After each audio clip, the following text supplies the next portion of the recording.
Oh my goodness. It's office hours. We're doing it again. This is awesome. Hey, welcome. Today we're going to talk about primarily audio issues, and we're going to hit a lot of things. We're going to talk about MIDI in Windows, YouTube latency, Lumix mics, and somebody out there is trying to connect 5 microphones to an iPhone. I'm not sure who's reading, but can we hear the first question? That would be me. First question's coming in from Scott Tupper in Livermore, California, USA. What is MIDI 2.0 and why is this a good thing for Windows users? Marty. All right, so MIDI has been a real boost to the music industry because in its original form, it was about virtual instruments, software instruments, and stuff like that. But it grew to enable hardware devices and software programs and instruments to all communicate together, not just to provide sounds, but to provide control and synchronization and even show control over MIDI. And the original MIDI spec was, 3 bytes, very small chunks of data that were traveling over a network, not even a network. It was serial cables between devices that loop through from one to the other. And there were a lot of workarounds and a lot of things that software manufacturers had to do to overcome the limitations that were in Windows and even in Mac. And so that developed into MIDI 2.0, which increased the data rate and the physical communications channels, but was always still limited by Windows capabilities. And Microsoft has finally started to address those limitations and build MIDI capabilities right into Windows. So this is going to be a really good thing. Free.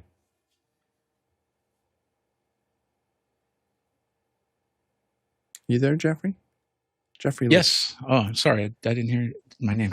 Anyway, the MIDI 2.0 started. They introduced it about 5-6 years ago, and they were making the plans because it's like if you were using your iPad with the first generation iPad charger. It's not going to be as fast. It's not going to be as robust as it could be. And so with all these new devices coming out, in the last 5 years, we've got, I can't tell you how many new MIDI devices, not only in music, but also connecting up different types of devices, connecting up lights, connecting up everything else. It's just crazy what you can do with MIDI, and having this old code just sitting around, kind of gumming up the system was something that they needed to happen. And so a lot of things have changed. They had, like things like built-in loopbacks, app-to-app MIDI connections, high resolution MIDI 2.0 can work with a lot of new devices like the Yamaha Montage, Mod X. And MIDI scripting is some of the features that we're gonna start to see with this new feature. It's going to be very exciting. We'll see how people start to use it, not only in music but also in things like this show or any type of podcast or anything like that. It could really be a game changer when it comes to automation, when it comes to remote use, and a lot more. So one of the beauties of the show is, if you didn't understand anything that Marty and Jeffrey just said, like me, there'll be other stuff we'll talk about, so don't leave yet. Next question. This question is coming in from the QR code. Roger Martin in Tonto Basin, Arizona asks, streaming with an iPhone 16 Pro with 5 mics for vocals, connecting from an on-stage snake 100 feet to a Yamaha MG12xu. What is the best output to use from the mixer to send back through the audio snake? What adapters are needed for the iPhone? Marty? I was just trying to find something. Okay, so to get into an iPhone, because there are no more physical jacks on phones these days, you will need a dongle. You will need an interface. The mixer has a choice of balanced outputs and unbalanced outputs. You want to use a balanced output because you're going back down the same snake with your microphones and possibly other audio channels. You don't want to cause crosstalk. So balanced is the way to go back down the snake. This is assuming that your iPhone is on stage with you at the microphone end of the snake. So then coming out of that, you'll need to go into an audio interface that can then go into your iPhone. And IK Multimedia's iRig products are a good choice, a very popular choice. You just need to find the right one for your phone. Marty, I find it interesting that you said, I'm assuming you want to put the phone on the stage with you. What in the question made you think that? Because I didn't think that at all. I assumed that he's back at the audio mixer, which is 100 feet from the stage, and he's going to stream. So part of his question is, what's the best output to use from the mixer to send back through the audio snake? Oh, the words. It was the words that led you to believe that. I should read the words better next time. Speaking of reading words, Alexander. That's a good question. And that does raise the question, where is the better place to put a recording device, a streaming device? Is it actually on the stage with the musicians, or is it at the audio mixer? And if there is a person at the audio mixer, that would be a better place to put it, absolutely, because that person is going to be able to pay more attention to the audio streaming than a musician who's actually playing. So I've had this conversation with many people. I have, so you know, severe problems reading. And I absolutely did. I read it. I listened to Alexander say it. I didn't pick that up. Next question. Oh, Alexander, what's your thoughts on this? Yeah, so just looking at that console there. So obviously your main left stereo, left, right, out, that's going to go to your front of house, right? So, typically, especially with analog snakes, you're going to have not only inputs, but you also have returns, right? So, and then I don't know how many returns are available on this analog snake. Let's say you have at least 4 returns. 2 of those might be feeding wedges or some other source, but 2 of those might be returned to, say, your main left, right PA, if that's how you hook it up. Because I like to run short, like if I'm just setting up live for an event, I like to run shorter cables. I'm not going to run, long cables from front of house all the way to my PA system. So I'll use the snake for that. So you don't want to use this for streaming because your streaming mix should have a separate level control from what your main PA is set to. So one of the things you can do, you can see you have multiple buses here. So you have these group outputs here. These can be mono or configured in stereo linked together. So what you may want to do is patch the stereo group output 1 and 2 here through your snake so it gets returned on the other end, assuming that's where the camera is. And then like Marty said, what you're going to want to do is get yourself an audio interface. Now, I mean, for interfaces like the IK Multimedia stuff, they're okay. Sound quality is not the most fantastic. I would spend probably a little bit more money, and I would look at the Universal Audio Volt interfaces. They have much higher quality analog to digital converters, better headroom, just cleaner overall sound. And the line inputs, actually, I find that the Volt line ins sound better than a lot of other interfaces. So that's what I would suggest. And if you are it says you're in Arizona, so you're in the United States. So if you look at the Volt 2, these can be found in the US for well under $200. This is what it looks like here. So I would look at the Volt 2 as an interface. It is class compliant. It will work on any iOS device. I've used them myself, and they work really well. Yeah, Roger, I think the main thing that Alexander's saying is you don't want to be tied to the point where your 2 left-right faders adjust the volume to the house and the volume to the stream at the same time. You're going to have to do some workarounds to avoid that. Alexander, what's the next question? This one is coming from Marty Atias in Maryland, USA. What is a reasonable expectation for live YouTube latency at 1080p 30? What are the variables and how can it be shortened? Jeffrey, make me smarter.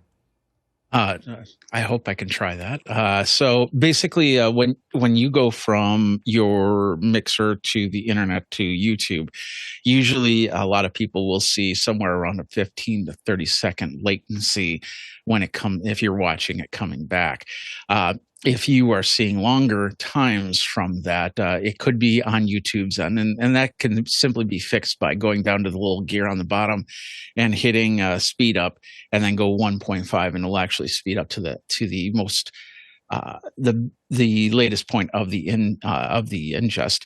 The second thing, if you are having longer problems than that, then it's just basically four different things. The first thing is when you set up the YouTube, if you change the latency options in there, that will affect that time. The second one is if you have excessive encoding, like for instance, if you're got a computer that's not working as well, or if you've got multiple cameras running at different resolutions, and the computer's trying to put it all into one enclosure and sending it out at 1080p. If you have one camera that's 720p, for example, that can slow things down to push it out there.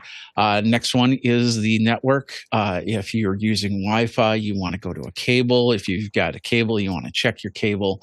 And then RTMP protocols going back and forth. If you can use SRT, and YouTube has SRT for certain limited channels, as they said, so you might not have that, but make sure that your RTMP protocol is set up properly into YouTube. If you're using the YouTube protocol over RTMP, I always use RTMP. That way, if there's any problems, I can stop and restart without affecting the YouTube event too much, because if you have that set up, so the second that it loses a connection that the show is over, then you've pretty much lost your show. But if you set it up so it says that if the connection breaks down, don't turn it off just yet until somebody actually hits a button, then you'll be able to come back up and running. So those would be the first things I would check, and see how that would basically go from there. Also, if you can, switch over to another network and see if there's any difference, because sometimes if your cable provider might be the problem there. If you switch over to, like, let's say a phone connection for a test and you're seeing better results, you might want to check with your provider. Alexander? I'm not a vMix user, but a lot of software-based switchers in their encoding settings, they will have a lot of different settings there. And I don't have a screenshot right now, but I was just looking this up, and it looks like vMix in the streaming encoding settings has a stream delay option. I believe it defaults to 0, but Marty, if you're getting more than the standard 30 or 60 seconds, there's something really wrong. So I would probably dig into the settings and make sure that someone hasn't adjusted the stream delay and cranked it up there, because that shouldn't be happening. What's the next question, Alexander?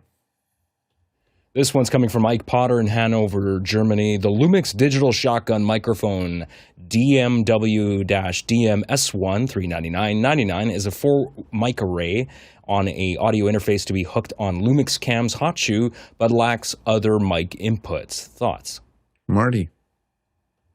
All right, so they're calling this a shotgun microphone, but it's not. This is a shotgun microphone, and this is the Lumix array. It is a beamforming microarray that contains 4 capsules that's electronically steered. There's a difference. To call this a shotgun microphone is just a misnomer.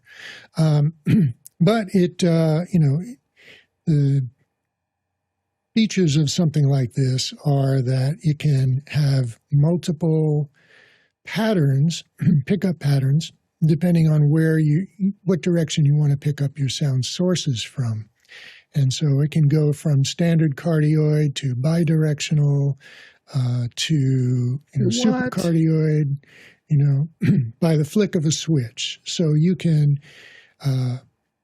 adjust these for different scenarios and depending on where your sound sources are relative to where the microphone is. And this can be very beneficial. to have it in supercardioid mode, which means that it is going to be more directional in the front and less directional from the sides and the back, acts similar to what a real shotgun microphone does. How close to how well it will replicate that remains to be seen. But these kinds of beamforming microphones are pretty cool. They are software adjustable. They can do noise reduction. They can change their polar pattern. How well it works, will depend on your experience. I have not used these.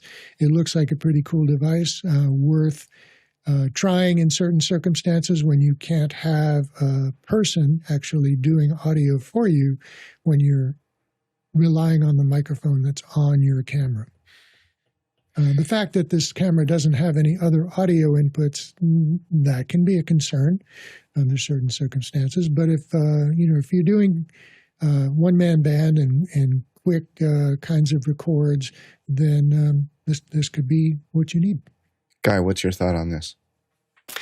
Yeah, the on-camera mic, it's the worst place to put a microphone. So if you can totally avoid this thing, I would say go with their other adapter that's a proper XLR. If this is for like a GH5, that I don't remember the model number precisely.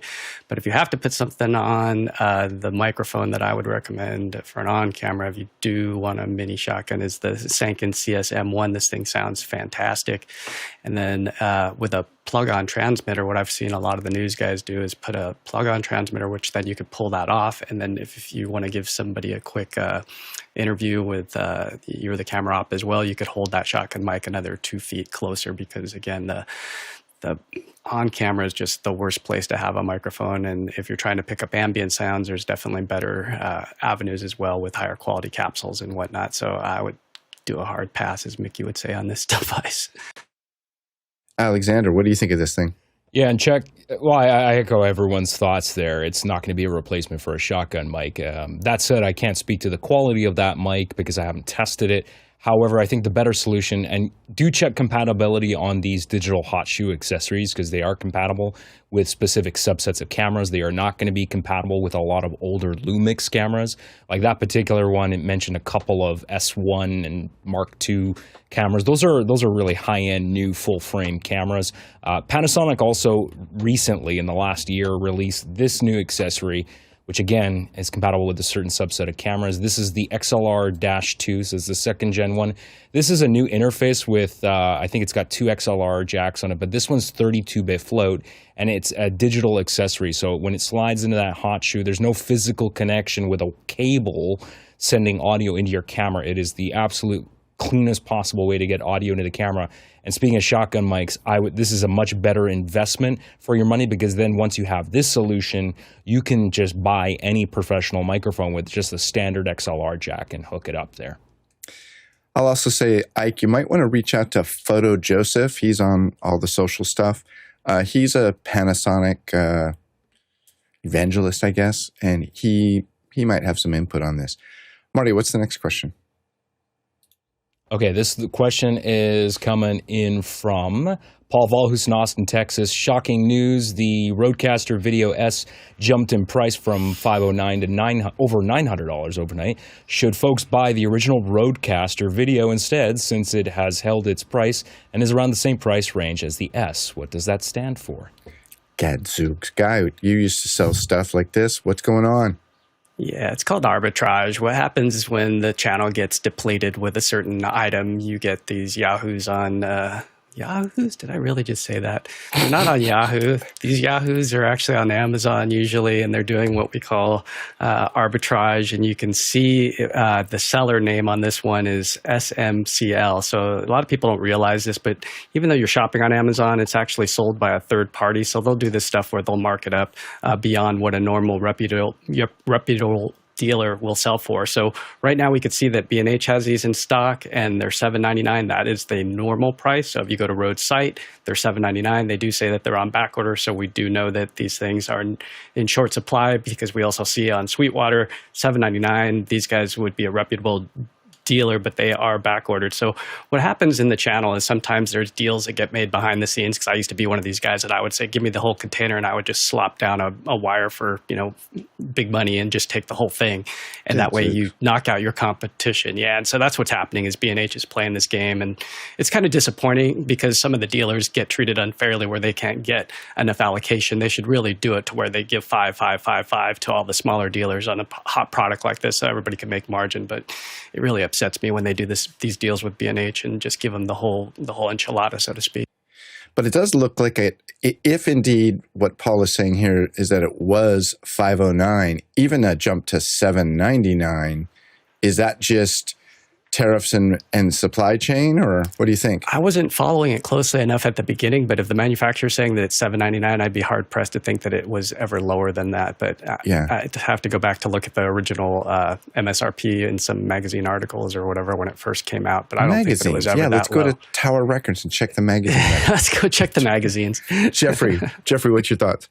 Yeah, I didn't look at the B&H angle on that, but I've been looking at a couple Reddit threads, and this is happening all over the world. It's not just the United States that they're seeing the price jumps. Basically, the two things, you could blame tariffs on that, but when you're outside the United States, that's not usually an issue there. The other thing is memory prices are jumping, and they're jumping big time. And there's only 24 gigs in this little unit, but even those smaller cards, those smaller memory devices are changing in price, almost doubling in price. So you get a card like an SD card that was $15, it's now $30, but you get like 4 terabytes worth of NVMe drive storage. That jumped almost overnight, double. So there's other components inside there that get affected, and of course, if they're in short supply, they've got to replenish, and so they've got to set prices. So it could be that, but I'll double check to see if it's not some sort of stronghold by a certain company like B&H. Alexander, what do you say? The 5 of us pool our resource and we build our own RAM factory and start flooding the world with cheap, affordable, and yet high quality RAM. Yeah, that sounds good. I mean, how hard could that be, right? It doesn't seem like it's that hard. It's just a factory. What's your thoughts on this? You just buy a big building, you flip the lights on, and you put some people in it, and then you start churning some stuff out. That's how it works, right? You understand. Yeah, exactly. On the flip side, too, of stuff going up, the other thing that I've seen in retail as a dealer for Rode and other products, too, is the other annoying thing that I find that some people do, competitors do, is they'll actually undercut manufactured advertised price.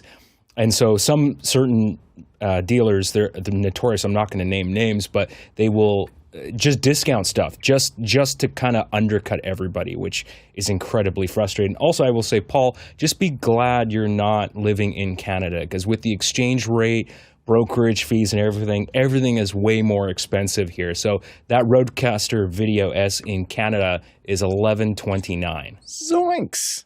So yeah, that's what I got to deal with. Can you drive over the border and pick it up in the States? I could.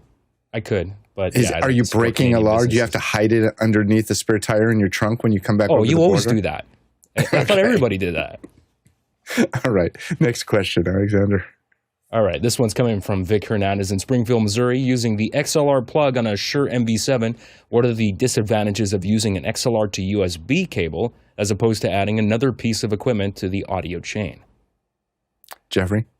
I think you kind of answered your question there, because you're adding another piece of equipment to the chain. And with XLR, when you go USB to USB, you can use the software to control things. But when you go XLR to USB, you usually, and if you're using like the Shure XLR to USB, you'll see there's a couple controls, like a volume control and maybe a tone control on there. And then you're pretty much limited to that. You could definitely run it through other software and mask the sound, but it's better to actually go from USB to USB in the results to try and change how the microphone sounds to what you need it to. So yeah, I normally would put everything on the XLR to a mixer, and then I'd use the mixer to do that, because I don't want my computer to have to do all the work. I'd rather have the mixer set everything, and forget it, and then pass that off to the computer so I have the best sound possible. Marty. So the original MV7 did not have a USB output, and just assuming, I'll go out on a limb here and say that you're going right into a computer for podcasting and not using a mixer. So you need to convert from the balanced XLR to USB to get into your computer. The most important component in that conversion is the analog to digital converter, and that's what's inside an audio interface. The better the interface, the better the better the converter, the better the interface.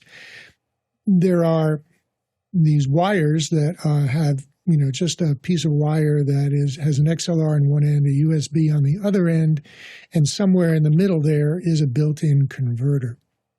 So you don't really know what kind of converter that is. The specifications for the product might say whether it's a 16-bit converter, a 24-bit, a 48-bit converter. So you don't really have much of a choice there in what kind of converter, which is going to determine how good your audio is from that microphone. So when you're choosing an interface, you have a lot of choices there, and you have the ability to look at what you're buying. And let's see. So, but it is another piece of equipment that would be either USB bus powered from the computer, or that you might need an external power supply for. The wire adapter would be bus powered from the computer, and that's what it would do. Hey, if you're sitting there watching this show and you're not following along in our Mukana app, you should be. We're going to put a QR code on the guys are going to put a QR code on the screen here. And let me explain this. You go to officehours.global, you download the Mukana app, you follow the links, you can ask questions, you can chat with other people that are watching the show live. I mean, it's fine if you're just going to watch it on YouTube on a delay, but watching the show live and getting involved in the Mukana app is half the fun. So don't miss out on that. I don't have the QR code, so I can't put it up. There it is. That's the thing. That's the thing right there. So follow that thing, or go to officehours.global/something. Yeah, I'm sure you'll figure it out. Alexander, why don't you take the next question? All right, the next question is coming in from Paul Valhus in Austin, Texas. What's a sensitive, rugged, and reasonably priced mic to record wildlife along the creek at my place? Wi-Fi or Bluetooth? Weatherproof important? Well, Wi-Fi or Bluetooth? No, sorry, Paul. We're not doing Wi-Fi, Bluetooth mics there. My suggestion would be to get a class-compliant audio interface. Bring that along with your iPhone. And as far as reasonably priced, I don't know what your definition of that is, but I've been very impressed with the versatility of these microphones from Universal Audio. Now, the cool thing about these, you get a pair of them for $399 US. These are the Universal Audio SP1s. They're a small diaphragm condenser microphone, and I've used these on choirs. I've used these inside acoustic grand pianos. They are very, very sensitive. They sound great. They're modeled after the original Neumann, what is it called? The KM84. So that is the transformer version of that mic that they don't make anymore. You can get the KM184s, the transformerless version. So this has more of a sort of the vintage sound of those mics. But they're really great, and I bet they would work really well for you. But you do need an audio interface for this. Cool. What's the next question? Next question is coming from Zach Stallsmith in Chicago, New York. What is a decent traveling case for mics that will keep them safe in cars and planes, mostly SM58s and 87s with a few random shotgun mics? So, Zach, here's what I'm going to say about traveling with microphones. There's a couple overall questions, and I got news for you. As of right now, there's no more questions. We may talk about traveling with microphones for the next half hour? No, there's more questions. So first question you got to ask yourself is, how many mics do you need today? And I would also think about how many mics you're going to need in the next maybe 2 years. So there's a lot of companies that sell cases. I believe SKB has a case. It's really nice. You flip the top up, and it's got a little hole for each mic, and you can go boop, boop, boop, boop, boop, boop, boop, and you can drop all the mics in. Also, are you doing something where you're like, say, miking a band where you're going to have to access all the mics at once? Or is it like you're going to pick and choose the mic you need for this one thing today? A lot of people keep the microphones in the little vinyl bags that come with the mic. And you have to think about, like, that's a lot of extra work. If you have to pull out 12 SM58s on a stage and each one is in a vinyl bag, that's 12 zippers you have to undo and redo at the end of the day. That's why I like this SKB box that just has the holes to drop in. If it's not that many mics, you might look at any of the, Pelican type cases. I just recently bought a Pelican knockoff at Harbor Freight. And I got to tell you, it's like a third the price, and it's just fine. I'd throw it in the pool with all the stuff in it. It's fine. Not that I recommend throwing your mics in the pool, but, these cases tend to be waterproof. Marty, what's your thought? Right. So there are fabric cases, and there are plastic cases, and there are wooden cases. If you're going to be traveling by plane, do not use a fabric case. I would recommend, so the criteria is that it has to be sturdy. You have to be able to drop it potentially on the corner of something and not have the shell break. Another criteria is that it has to be weatherproof. So it needs stripping around the edges of the lid. And then you can get them with a variety of different kinds of configurations. Here's one from Gator. This is a hard case, and it's got all of these holes for your SM57s and 58s, and then a compartment for wiring. That's a fabric case. There are wooden cases that you can get, and we can look at the inside of this one just to see what's there. There you go. It's a similar sort of arrangement with holes for your mics and then compartment for your wires. Shotgun microphones are a completely different deal because they are long and narrow. They won't fit into these same kind of holes. The case needs to be a certain length for your shotguns. You do want to have the case filled with foam so that you can secure them and they can move around or not move around, but be cushioned so that they don't get bumped. So be careful about how you pack your microphones. You want them to be secure, you want them to be dry, and you want them to be protected. So Gator cases, Pelican cases, SKB cases, all good. Jeffrey. I love the idea of having your shotgun microphone in a shotgun case from Harbor Freight. That'd be fun. But Right. Yeah, absolutely. So I've done a lot of travel with microphones. SM58s, I never will really worry about. When you hear somebody say it's a hammer, it is a hammer. It goes through everything. 87s, a little bit more delicate, but pretty much the same thing. Shotgun microphones, of course, depending on the length. I mean, if you have a shotgun microphone that's this long as opposed to one that's this long, you have to make different changes to that. And whenever you're doing any type of air travel, bringing another case onto your load. Can you check it in? Can it be is it TSA approved? If you put a case through check-in, it could come out completely in pieces if you get some cheap Temu type case that's coming from there. So I wouldn't recommend Harbor Freight on there, but they do have some weatherproof cases.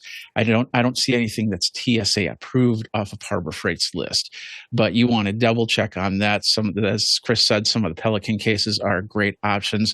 When I usually travel with like 3-4 microphones, and I just use a case like this. It's actually very unpadded, but I can put padding into it if I need to use that. Or cases like these harder cases you can get off of Amazon fairly cheap in many different sizes. This one was for like a Nintendo Switch, and it's got my I can't even think of the name, Magewell talent on here, and so you have the ability to find some things, and then I just put those into a backpack that double pads it, and it's usually very, very safe, and I can take it on the plane with me, as opposed to having a separate case, which you can only take, a big item and then a smaller item onto a plane. So those are some things that you have to worry about. If you have a car, then a lot of different options from there. But of course, if you want to look professional, as a lot of people say, then something like an SKB case would be where you really want to go. Yeah. Marty, wrap it up. All right. So most shotgun microphones come in some kind of a case, like this one from Sanken.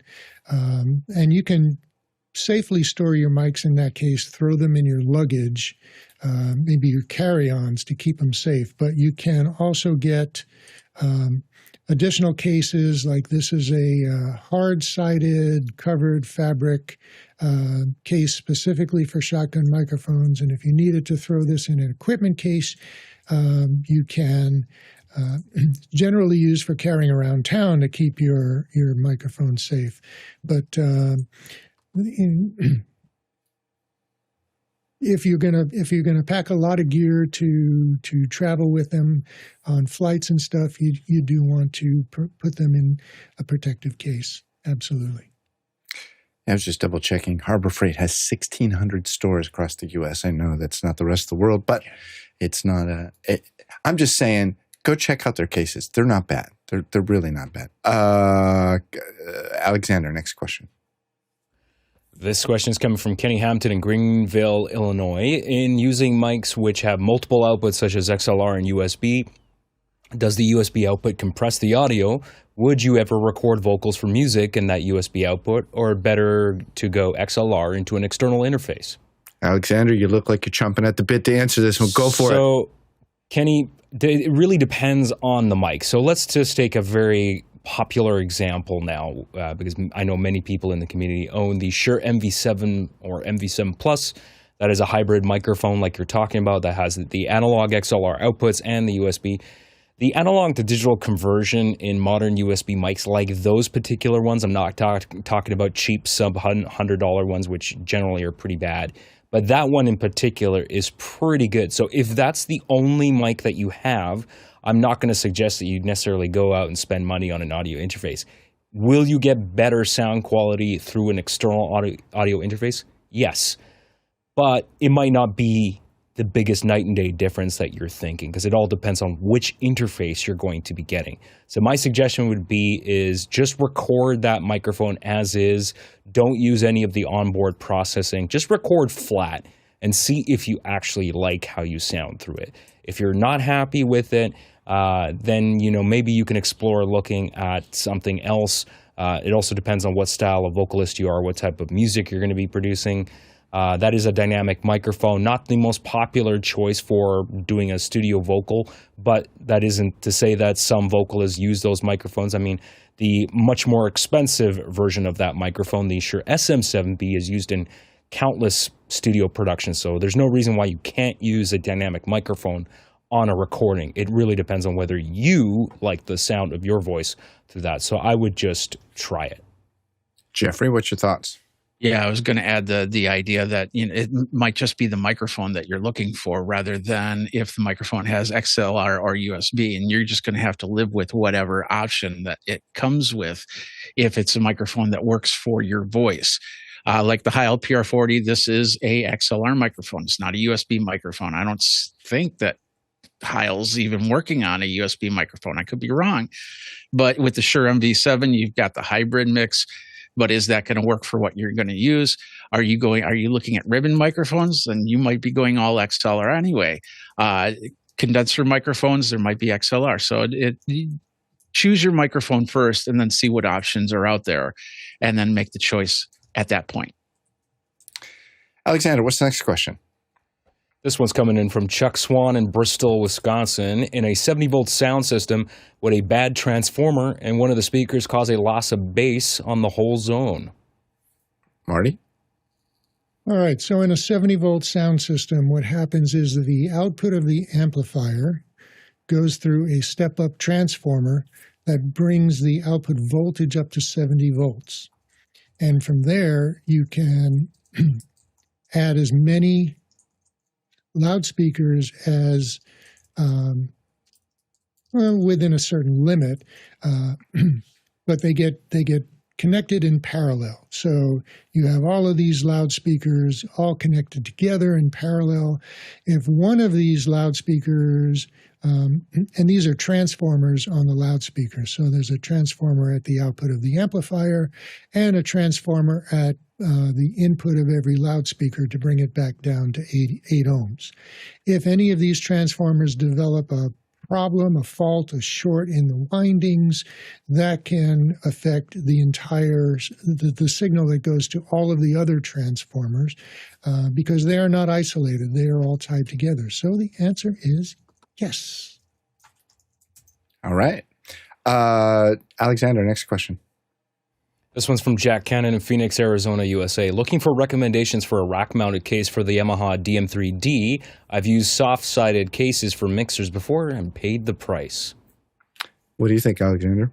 So for off-the-shelf stuff, SKB is pretty good. They have tons. I mean, they have a huge catalog. So if you haven't looked at SKB, Jack, have a look at their website. They've got all sorts of different options there that are very, very rugged. Just depends on the configuration, what other space you want. You can get ones that are more designed as like a type of touring case, have space for other racks and stuff like that. I'd avoid Gator. I've had really... Some Gator cases are okay, but a lot of them are pretty junky. I've had the locks, the latches on those things, I've had them break. I mean, we actually had a shipment of, I'll be very specific, we had a shipment of molded cases from Gator. It was the GR6S cases, and I had 6 of them, and 3 of them out of the box, the latches broke immediately. Like immediately, the first time I went to close it, they just snapped right off. So I don't know if that was a bad batch, but I just haven't had very good luck with the overall quality. If you can find a local case manufacturer that can fabricate that stuff, custom made, yes, they'll be a little bit more expensive, but they might not necessarily be as expensive as you're thinking. Here in Vancouver, we have a great company called Dinosaur Cases that custom makes this stuff, and it is just so much better than any of the stuff that you will find made off the shelf that's made overseas with substandard materials, cheaper quality metal. The wood's thinner. Just everything about them is cheaper for a reason. And Jack, I'm not gonna deny the fact that you could bust out that Festool track saw of yours, and you might want to make your own. There are plenty of companies that sell all the hardware, the clasps, the latches, the gutters, the handles. It might be a fun thing to do to take on the project of building your own. Guy, what's your thoughts? Yeah, I was just going to say Gator, but after hearing that from Alexander, because I actually have one of the cases that served me pretty well, but we're pretty ginger with it. It is one that's universal, but you get the rack ears for that unit, and then you can see in this design that they've got their wireless and everything all packed into one nice flight case. So depends on what you want to do. If you have antennas coming off of it, and if you want it to slide out, so how deep do you want it? My Gator angles, so I can have it at different stair steps, but it's also on the top rack, so it lifts. You lift it up, and it clicks into place. So mine's been solid, and I've had it for like a decade. But I'll send you a link to this one to give you some ideas. Is that Jack, the same mixer that Jack has? Yeah, it's a DM3d. Wow, look at that, Jack. That might be in your future. Alexander, next question. All right, this is from Chuck Swan in Bristol, Wisconsin. Any thoughts on the newer Yamaha MGX mixers versus the smaller Allen Heath digital offerings? Jeffrey, what's your thoughts? So I haven't had a chance to try the MGX mixer, but last summer I got to use the CQ series from Allen Heath, and it was a pretty decent mixer. for a small band. It was the preamps on there were pretty decent, but the one problem that I had was the effects that were coming from there, because it was either an all or one type situation. Yamaha is going to give you better compression. From what I understand, it's going to give you more the SPX effects that come from there. So, and of course, it's going to be a little bit more versatile than the Allen Heath. The other thing is the iPad from the Allen Heath, I was not a fan of, because you had to go to one tab to select the channel, go to another tab to make any of the changes, go back. It was just very disorganized. So if you're using it for iPad use, then I've used the Yamaha. And then, of course, there's that independent app that I cannot remember the name of, that works with multiple mixers that you might want to use for that, because then you can cross it between mixers pretty easy. I'd also like to, actually, no, Alexander, go ahead. Yeah, I've sold those CQ mixers, like the CQ12T, the CQ18T, to a bunch of churches locally, and they've been pretty happy. They're really designed for ease of use. The out-of-the-box experience, it hides a lot of the advanced features. It's not obvious, but there is a way to unlock the more advanced mode, because you can't access things like all the advanced processing settings, the parametric EQ in the default mode. It's going to be like one knob. Do you want like treble or bass? And even the effects are really simplified. I mean, it's designed for places where you have volunteers. These are not audio engineers. They don't have that experience. And so it's just a simplified experience for those people, which is fine. But Jeffrey's right. I mean, it has a lot of limitations. It's not really going to be designed for people that really want to tweak a lot of settings there. But sound quality wise, they're really good. They have pretty good analog to digital converters as well. Those will go all the way up to 96 kilohertz, which is really rare for a inexpensive small digital mixer, and I find that these ones are going to be, I think, a little more future-proof. Now that QSC has discontinued the whole touch mix line, which I was never a fan of. You know, sound quality-wise, they were pretty good, but that resistive touchscreen on the QSC was just so bad. It was completely I couldn't use it at all. So I'm glad that we have an alternative that is a touch-based screen mixer. But the MGX stuff looks like a much more capable mixer. And it's going to have good build quality because it's Yamaha. It has more physical controls. It's got faders. They have a few different versions. Like this one, the version of the MGX with the letter V at the end has HDMI in and out on it, so it's more designed for podcasts. I know it's crazy, right? It's a mixer, a hybrid mixer with video capabilities, which I think is super cool. It's got the pads on the right-hand side, like the Rodecaster Video, so you can load it up with sound samples there. It's got all the digital processing. It's got multiple USB interfaces in there, like the Rodecaster, so you can have one USB mix going to a streaming computer and then have a separate computer with your record mix going there. So it looks like the routing capabilities of this mixer are really good. No one really knows how that thing sounds right now because I think they're in the middle. We haven't actually got our shipments here in Canada. They're supposed to be showing up, I think they're shipping in March next month. Maybe the U.S. is going to get them a little bit earlier, but I haven't really seen any reviews of these things yet because I don't think anybody actually has one of these in the field, unless someone wants to prove me wrong. So we'll have to wait, I think, a few months for some YouTubers to get these consoles and put them through their paces. But I anticipate that it's going to have the same old Yamaha build quality that you would expect. They don't really make cheap plastic toys. I'm going to ask you all a practical question. If you watch this show and you get something from it, if you value the ability to say, hey, how do I do this thing, and have people, bring expertise to it, what's that worth to you? If you want to help Office Hours is a 501c3. If you want to return that value back to the show, you may consider donating to help support what we do here. We call it value for value. Some of us do. Anyway, go to officehours.global/help or volunteer. officehours.global/volunteer. You also might want to just help out and give some of your time.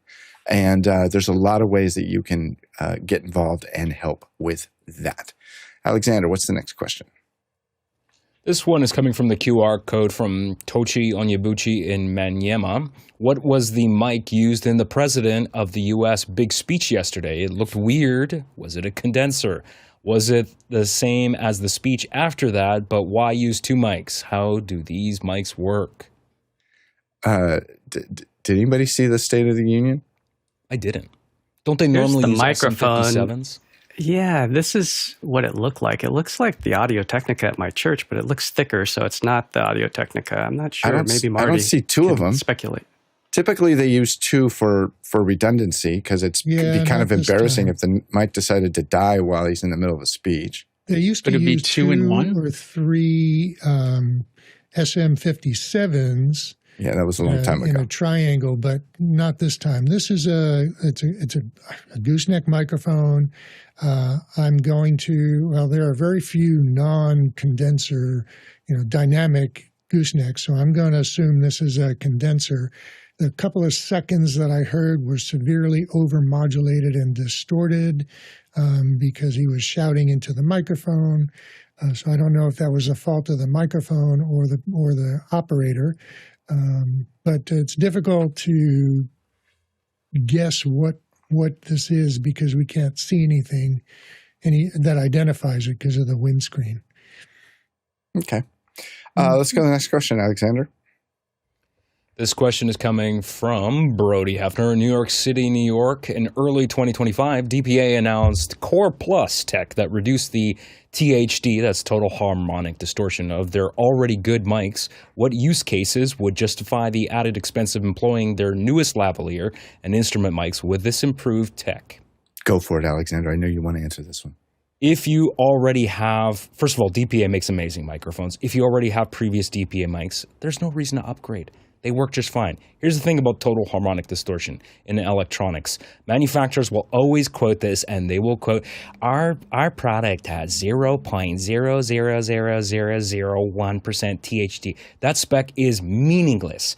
I could sit down, blindfold you, and have you listen to two different amplifiers, one with lower total harmonic distortion, spec-wise. You would think that would sound better, and it doesn't. That is just one small, it's important, but it's not the most important spec. That is one small variable in a plethora of different things that really make up how a product sounds. And one of the underappreciated areas of electronics design is power supply. And power supplies make an impact on the sound. You wouldn't think that, but they absolutely do. So there's a lot of other things that contribute to that. The power supply, the types of capacitors in the signal chain that are used, the whole circuit board design. I'm not an electronics engineer, but I've studied this stuff enough and talked to a lot of people that are smarter than me, and I've done a lot of A/B comparisons between stuff, and you start to realize that the spec sheet is really not all that important. Marty? So one of the things that can make a difference is the circuit that converts, well, first there's the diaphragm itself, which converts the mechanical energy of audio through air to electrical energy. And then inside the microphone, right after the diaphragm, is a small amplifier that brings the voltage up to something that can be transmitted down a wire. And that little amplifier can affect the distortion of the sound, or at what point, at what voltage level or sound level the microphone starts to distort. So what DPA is doing, what DPA is claiming to do, is to improve that preamplifier that's in the microphone to improve the THD spec. Now, distortion happens for a variety of reasons. Generally speaking, though, it is once a signal level exceeds a certain point, it's going to start going into distortion due to any of the electronics or mechanics that are the transducing elements that change mechanical energy to electrical energy, or amplify electrical energy, or reduce electrical energy, depending on the signal chain, what it's coming from, what it's going to. So that's what they're trying to do. This is going to make the most difference in loud sound. So if somebody is shouting into a microphone, such as a sports reporter who is wearing a head-worn microphone that is like a half an inch from his mouth and he's shouting, that's a pretty loud signal that goes into the microphone. And there are actually special microphones that are built for that have reduced output levels and reduced input sensitivities. Whether this is going to benefit anybody in particular for a different application is going to, it's going to depend. It's going to depend on your application, on your expectations, and particularly on your budget. So experiment. Next question, Alexander. Recommend. This one is from Eduardo Augustine in Panama City. I want to add into my broadcast clean, dedicated audio from audience, athletes, and game itself. I broadcast American football. Was thinking of a Sennheiser 416. Better ideas for a conservative budget of $300. So, Eduardo, I want to tell you something about audience mics and $300 maybe for a mic. One of the things you have to worry about miking an audience is if you put a microphone in a spot, you don't know what kind of idiot is going to sit in front of that microphone. And it might be somebody with a horn, or it might be somebody who's having a fight with their wife sitting in the audience. And all you get for your audience is like one thing. And so from a friend of mine who's actually won Grammys for recording live albums, his experience was put about twice as many mics as you think you want to put, because you're going to lose a certain percentage of them just because there's something ridiculous happening in front of that mic. So maybe you want to do $300 per mic, but if I was miking a big audience, I would put no less than 4 mics out there. The exact mic, I couldn't tell you, but think about what you're going to hear in front of the mic if you're only going to put one mic up there. Alexander, next question. All right, this one is from Hazmat Gajar in Cape Town. Setting up a 40-seater room at medical school for hybrid event. Need mic at podium and 2 roving mics. Suggestions on an audio setup. Come on, Guy. I know you have some input on this. I mean, for our house of worship, I was surprised at what they bought. It's just some really cheap stuff, and actually, I'll get shot if I recommend what they did. So I'm not going to recommend that. But just some basic handhelds that you could then have a couple folks that are dedicated mic runners, we call them. Some folks might say there's this catch box where you can throw it into the audience, which is nice if the audience is deep, because then you don't have this delay time of actually having to get a mic runner to get that mic across the room. I know they're Marty literally has that. throwing the microphone around the room. It's a catch box. You got that one queued up, Marty? Let's throw it over to Marty. Maybe you could throw the catch box. Go ahead, Marty. I'll look for one. So you need a podium microphone. You want to get a good podium microphone, something from Shure, Audio-Technica, or Earthworks, or or Audix, or something like that. One of the big problems with podium gooseneck microphones is that people get too close to them, and the P's just keep popping. You get these explosive energies into the microphone. So you want to be careful about what microphone you use. You want a good quality microphone so that it doesn't start distorting. And then you want some wireless microphones for your audience. And depending on the formality of the program, of the event, a catch box is good for very informal things, because you're literally throwing it around the audience. It's this big foam thing with a microphone in it. But a lot of times for something more formal, for corporate, for medical, things like that, you want to have a couple of people who are running around with microphones as people are raising their hands for the next question, and you hand them the microphone. That requires an audio operator to be operating the mixer, to be turning microphones on and off, so that you don't have microphones that are just always on. And that's, pretty much what you need. Jeffrey? So first of all, this is the catch box right here. It's just basically you put the microphone inside there, and then you throw it to whoever needs to talk, and then they talk into the box. It's kind of awkward. And they also have a ball that does a company that has a ball, so you can actually bounce it to somebody else. But it's weird.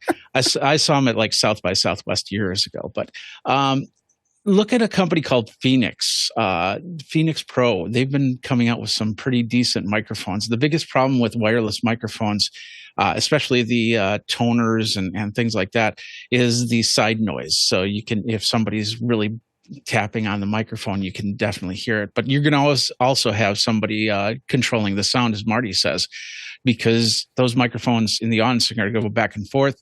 Somebody's going to pass by a speaker, and next thing you know, you got a squelch, and that you can't come back after a squelch happens. Everybody will talk about it. So I've seen situations where people have put SM58s on the stage and actually not next to the mouth, but about 2 feet away, and done a great job in making that stage sound perfect.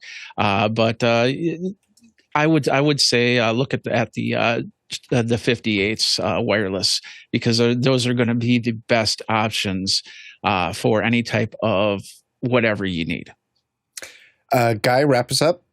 Yeah, I didn't want to say that name, Phoenix Pro, but that is what our house of worship bought. And I poo-pooed them big time, but they have been solid, strangely enough. And Marty's just shaking his head. If it were me, I would hire a sound person that has an arsenal of Vaxients and let them handle all the antennas and all the frequency coordination. But that's me. For a 40-person event, I would let a professional handle it. I wouldn't... Yeah, it's tough for me to sit here and recommend something that isn't what I would use, but the Phoenix Pro is what we use at our house of worship. So it's worth taking a look at and reading through the reviews, because it's funny, because even the frequencies on the side, you can't change them. Like if somebody comes on your channel and stomps you out, you're done. So be very aware of that brand. So, and I have just one last thing I want to say. 40 people, you may or may not have speakers in the room, Hosmuk. If you do, you may consider putting the wireless mics on a pan, because if somebody all of a sudden walks in front of a speaker, it's very easy to just sort of pan that away from that speaker if you're starting to get any feedback. It's a little trick a friend of mine used to do. Anyway, that's it for today. If you had been with us and traveling around and flying around the world in order to do all of this, it would have taken you 42,000 miles to get all these questions answered. That's 68,000 kilometers and 332 bananas or SM58, since we're talking about audio. This has been episode 2164 of Office Hours. We'll see you next time. Thanks for being here. And fade. And roll credits. Nice. Nicely done. Can't believe I said Phoenix Pro on audio day. Is it Get a rope. Hey, the bottom line is if it works, it works. You didn't have to. Yeah. If it works, it works. It does, though. That's the craziest thing, is that we've had it for a couple of years, and it's a cheap knockoff. it is a knockoff.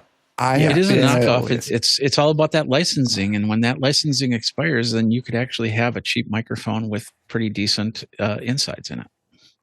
Ours has 4 channels. It was like $400, and it has 4 channels. And a lot of times we spend a whole lot more money than we need to. You know, you never know. Are we off? Is the show